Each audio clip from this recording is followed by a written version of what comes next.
All right. Gates Adams here on behalf of Apex Trader Funding. I'm here with Craig. Craig, how you doing today? Doing good, doing good. Hope you are. Doing great, thanks. So All first of right. all, let me congratulate you on your recent payout with Apex Trader Funding. That's exciting. Obviously, as people start looking into funding, this is the goal line. This is what people want to see. So thanks for taking your time today. Absolutely. No, I think it's worthwhile, for people to see actual, proof in the pudding, so to speak. I think it makes a huge difference. So definitely appreciate the time. So first of all, a little bit of background on you. How long have you been trading? Um, so I got introduced to trading, I guess, when I was young, when I was probably a teenager by my stepdad. He's a day trader. He does the stock market in general. The so I guess he introduced me into the concept when I was younger. I went down the career path of firefighter. So I kind of left the stock stuff alone because I didn't have time for it. I was just trying to get into a whole lot of fun. The and then I realized as I got older, that there's advantages to the markets in general. Especially when COVID hit, that really became apparent for, I think, most people, that you didn't need a corporation to take care of you, so to speak. So I started diving back into it pre-COVID. In fact, probably 12 or more years ago, I started messing around with it and I came across Apex somehow. I would assume Google. I'm not sure at the time, but that's back when Daryl was teaching the original Apex method. And so it dates way back, and I messed around with it, and then there was different systems like the KISS system and alchemy and different things that I can recall. So I've been messing around with it for a while, and used up a lot of capital, pretty much buying my experience through mistakes. And then here comes funding that concept. So that's a welcome change. Well, the trader's cost of education doesn't necessarily have to be so painful anymore. Exactly. Yeah, I think it we've took me all a been long time to down. figure that one out. Yeah, Yeah. we've all been down that road a time or two. It can be painful, but it's definitely a learning process. So you Yeah. actually learned your future strategies through Daryl and through Apex Investing, the education side. Yes. Excellent. Yeah. I would say pretty much 100% between Daryl, John, Lori, and countless others. I'm sure the community itself, without a doubt. I thought I recognized the name. Yeah. Awesome, awesome. I've probably seen you in the trade room a time or two. It's been a little while for me, but Probably so. Yeah. that's exciting. Awesome. So what instruments are you typically trading these days? Um, Primarily NQ and MNQ. Okay. And there was a time in the past where I messed around with the Russell. Hmm. At the time, it was $10 a tick, and that's fun because when it goes up, and it's beautiful. But when it goes down, it goes down. And $5 versus $10 per tick adds up quickly for the good and the bad. So I messed around with it for a while, got away from it, went to NQ, and that's steady with what I'm doing now. Is the two of those. Gotcha. Gotcha. Now, are you pretty much just trading one strategy, or do you use multiple different strategies? Um, I would say 80-90% of the time it's the same strategy. If there's something going on with the market in general, like non-farm payroll, something like that, maybe look at it a different way or squeeze opportunities. Maybe might change some stuff, but really going off of price action, I guess, would summarize how I trade. Got it. Got it.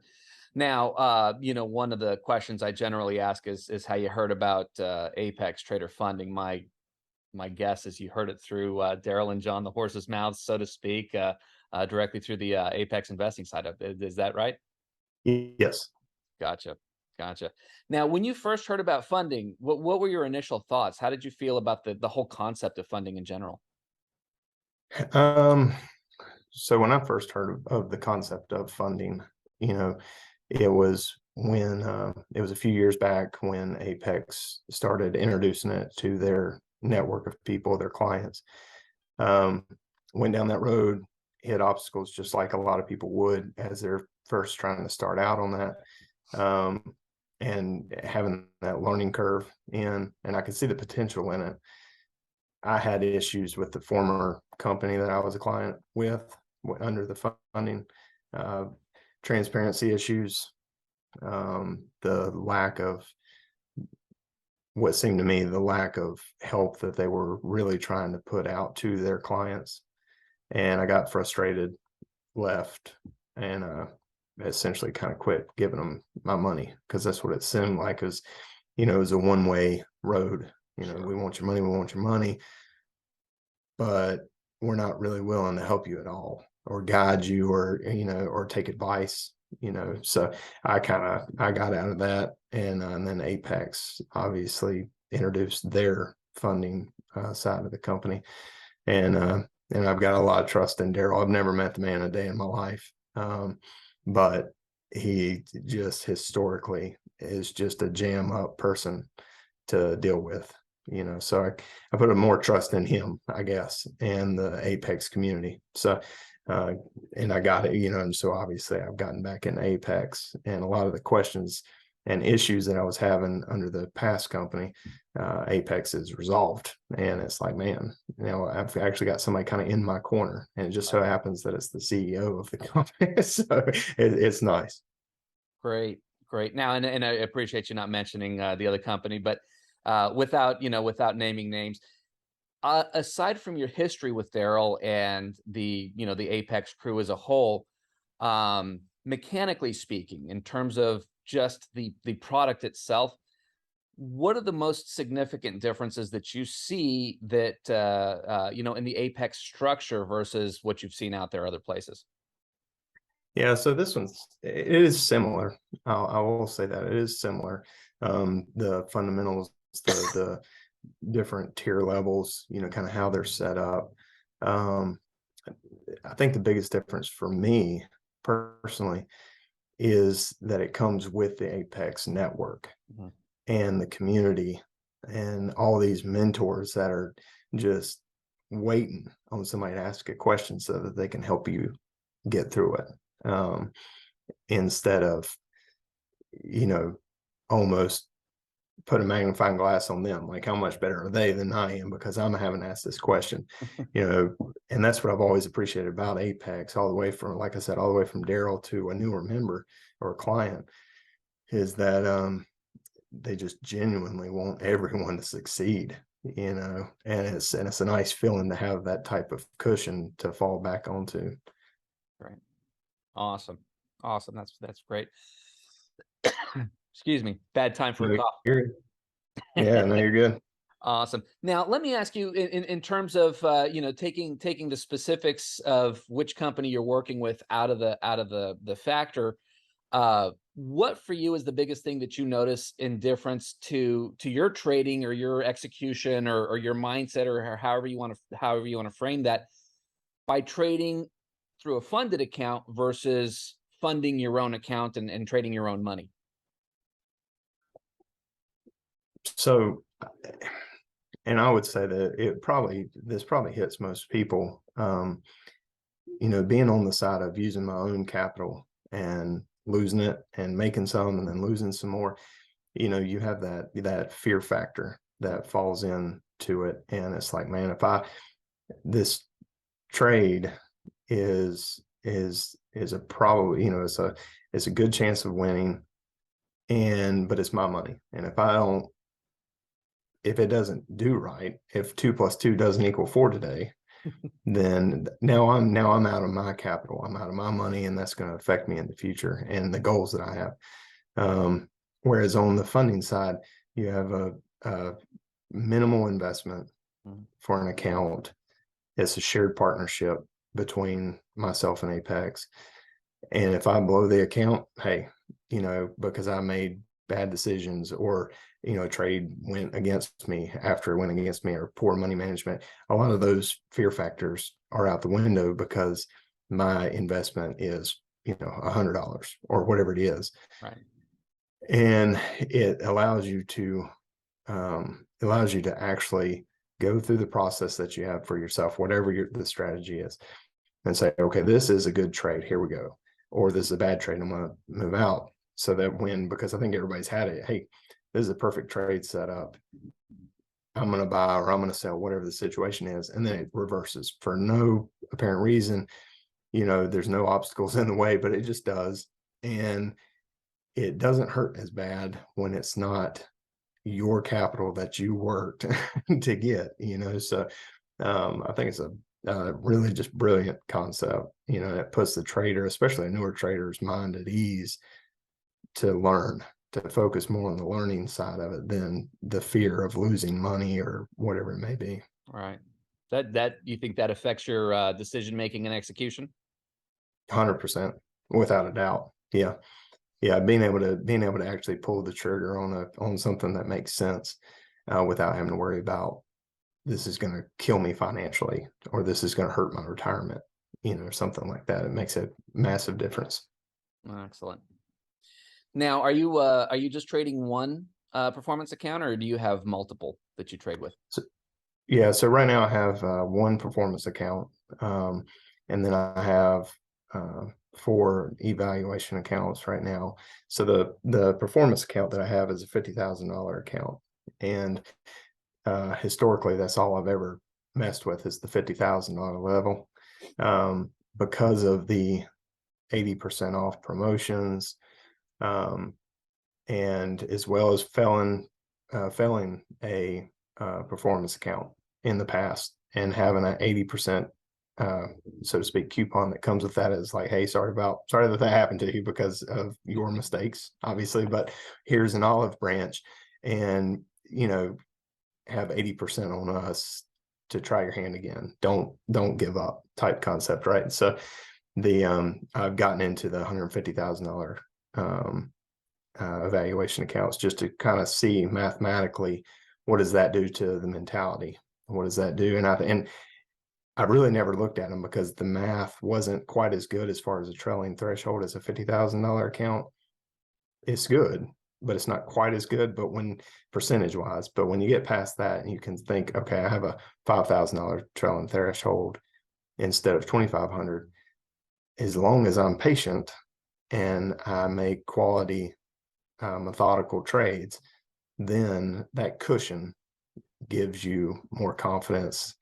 It does, the fear factor is going out the window even more. So we're going to try our hand at that. So far, so good. I'm doing good on those. So Almost feels like hopefully, what's that? I was going to say, kind of feels like a graduation, doesn't it? Yeah, it does. And the here in hopefully about another week and a half, probably a week and a half, I'll have those into performance accounts if the trend keeps on going. Now, are you going to continue to trade multiple accounts, or are you just going to scale up to the bigger account? So my goal is, and I'm very goal oriented, Mhm. but my goal is to methodically, slow and steady, be patient, get, for instance, these valuation accounts, get those to performance accounts. And at that point in time, I'll have 4 150,000 accounts and one 50,000 account, and stay with those and let those be fruitful, and then eventually maybe do something else, but stick to 5. Don't try to overwhelm myself or my computer system, for instance, having 20 different accounts or something that I'm trying to trade at once.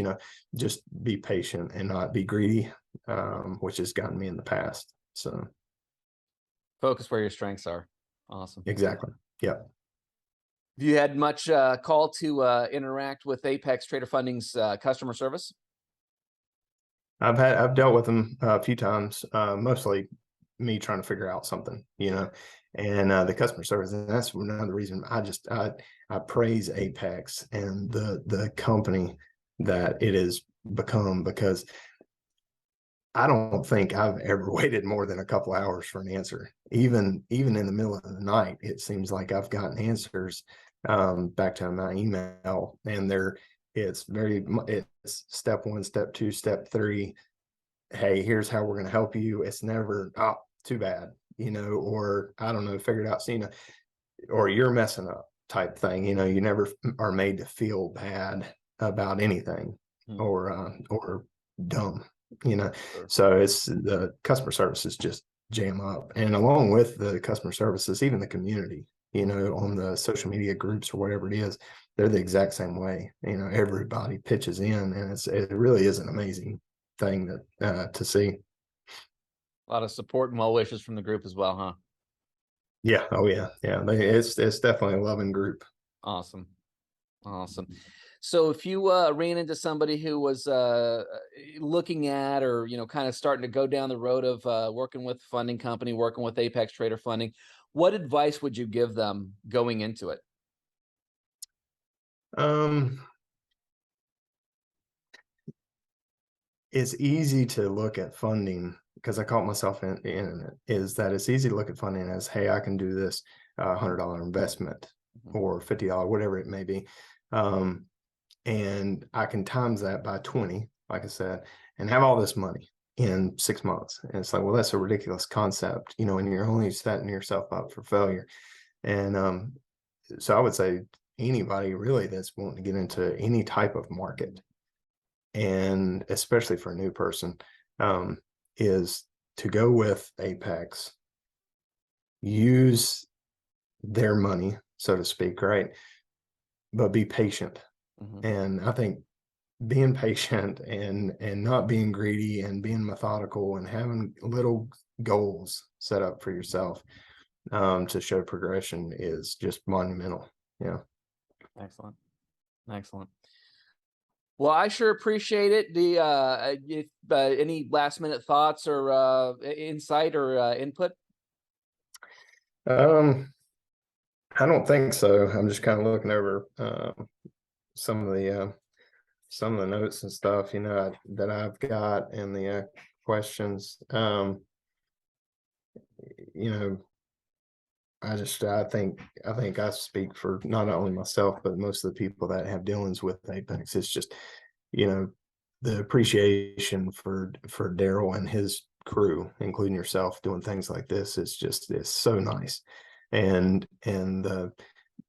the discounts, which obviously plays twofold, it's good for y'all and it's good for us, right? Right. In reality, it's good for both. So, um, but reaching out and having that for people and having an open line of communication, for new people especially, is awesome. You know, transparency. How about that? Transparency is beautiful. Love it. So we like it. Love it. Well, Craig, thank you so much for taking your time with us today.